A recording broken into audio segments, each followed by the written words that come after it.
Hi, I'm Sarah from the Running Academy. It's a really beautiful snowy week in the UK this week. It's got very cold and temperatures are often sub-zero even during the day, which for us in the UK is quite unusual. So I thought I'd just share a few thoughts on training and racing in cold weather conditions.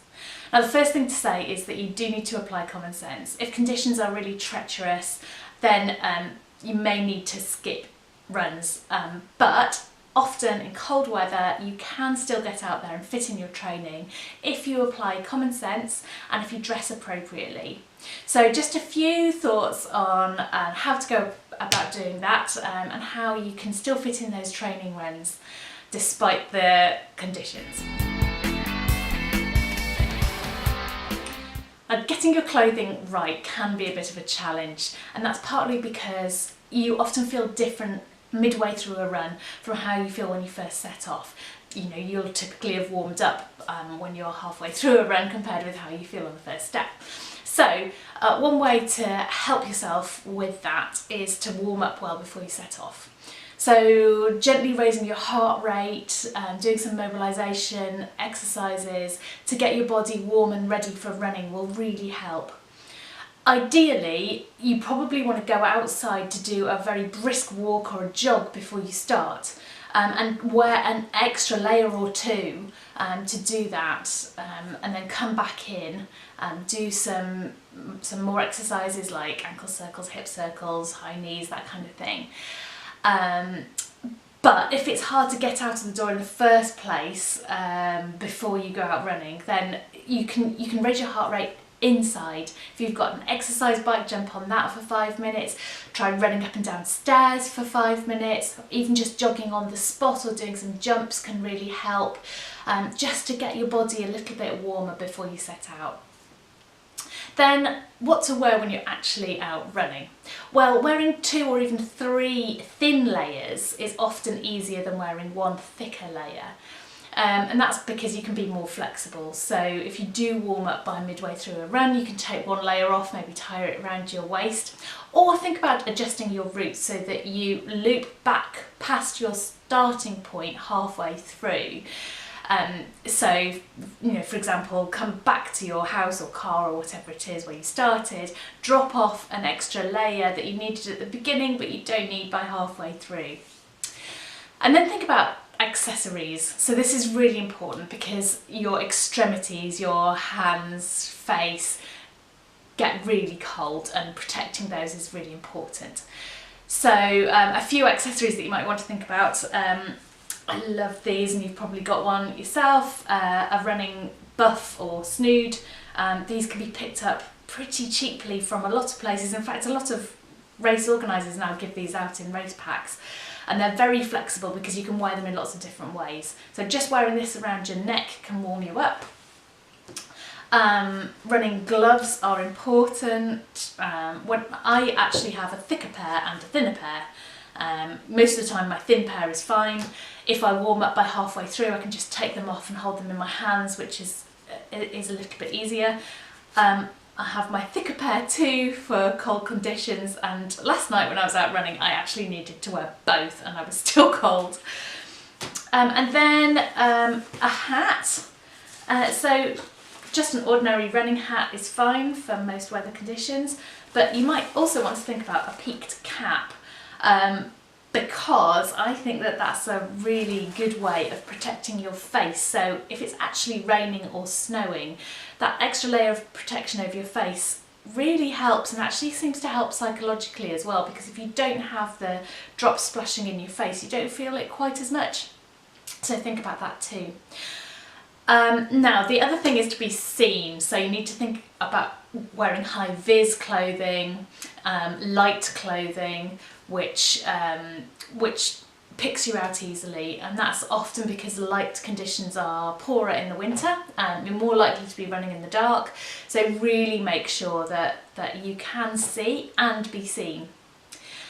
If you're running in the dark and it may be icy or frosty on pavements, or you're running on snow even, then try to get hold of try to get hold of a chest strap light, which are generally a little easier, or you can wear a head torch. I like these because I think they're a bit easier, and the light comes from directly from the middle of your chest. Make sure that you angle them down slightly so that you're not dazzling drivers, but that will help you to be seen, but also to pick out any of those icy patches that you might not otherwise have spotted. So different people feel the cold in different ways. So some people might not warm up at all. I know that I, for one, can often feel cold right the way through a run. That can also happen because if you're out in the evening, the temperature might be dropping while you run, or wind chill factors can make a really big difference too. So don't assume that you'll warm up. Go out prepared for being slightly on the warmer side. Being slightly warm in cold conditions is not too much of a problem, whereas getting too cold can really lead to serious consequences. So dressing slightly on the warmer side is a good idea.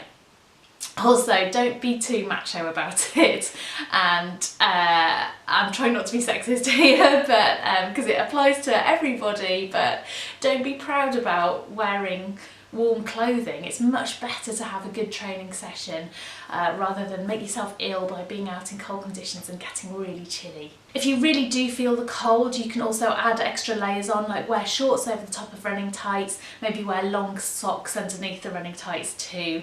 Just those extra things can make a really big difference. I also want to talk about injury risk. Now there's the obvious injury risk when you're potentially going to slip on ice, so you need to be really cautious about running on ice. If you can, try to run in the light, and ideally run off-road, because often the snow and the ice gets compacted on pavements, but they're also more naturally slippy surfaces, so if you can get off-road onto tracks or grass, then you're less likely to slip. Ideally, if you've got trail shoes, then those are obviously much better for running in and give you a bit more grip. If you do have to run in the dark, then using one of the chest lights that I showed you will help you to spot those icy patches and try to avoid them. If you are running on pavements, even just stepping off onto the grass verge can make a difference, so that you're not actually on the tarmac section. There are some less obvious injury risks of running in cold weather too.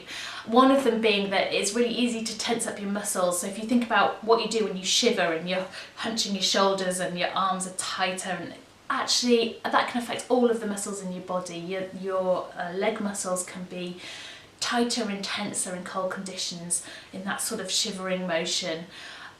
So you need to make sure that you're warm before you start, and consciously try to relax your body while you're running, because the tense muscles can lead to all kinds of problems.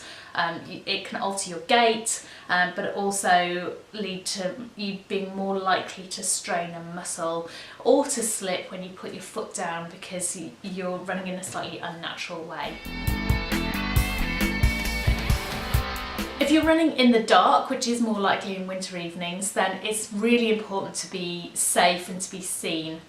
Don't assume that motorists or cyclists can see you, so always stop, even if it causes you to lose a few seconds in your run. If you're trying to run hard or run for a certain time, that is so much better than having an accident. So stop at crossings and make sure that you can see motorists and you've accounted for them, rather than assuming that they will account for you. We've already talked about high vis and lights, but also think sensibly about whether you wear headphones, because if you block out your sense of hearing, then you're making yourself more vulnerable. So if you're running in the dark, I definitely advise taking your headphones off and just being more alert to your surroundings.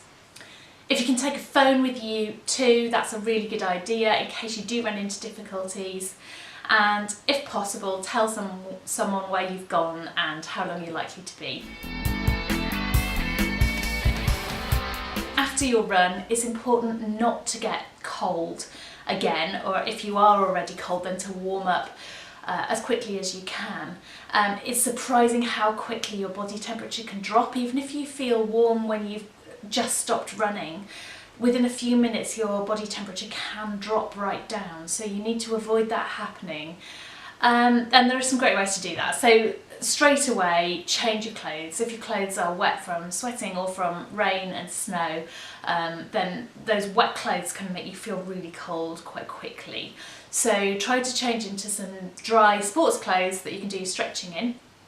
Another really good tip is to have a hot drink. So by all means have some water when you get in from your run, but then also make yourself a hot drink if you can, because it's really effective to warm up from the inside.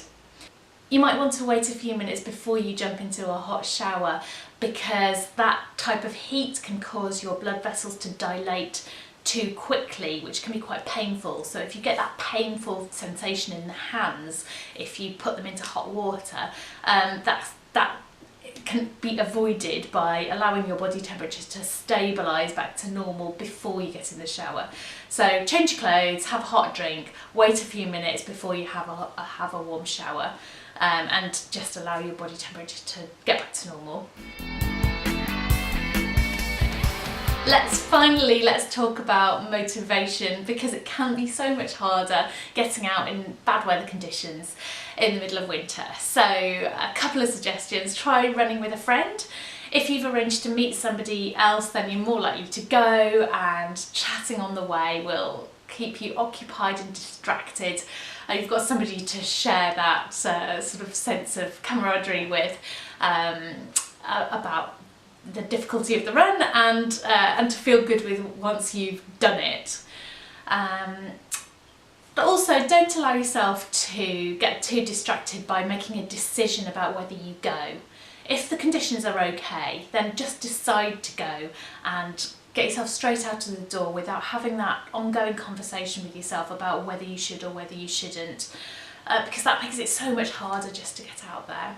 So don't overthink it, just go and get on with it, and remember that the first step out of the door is often the hardest. Once you've set off, it's usually much easier to keep going.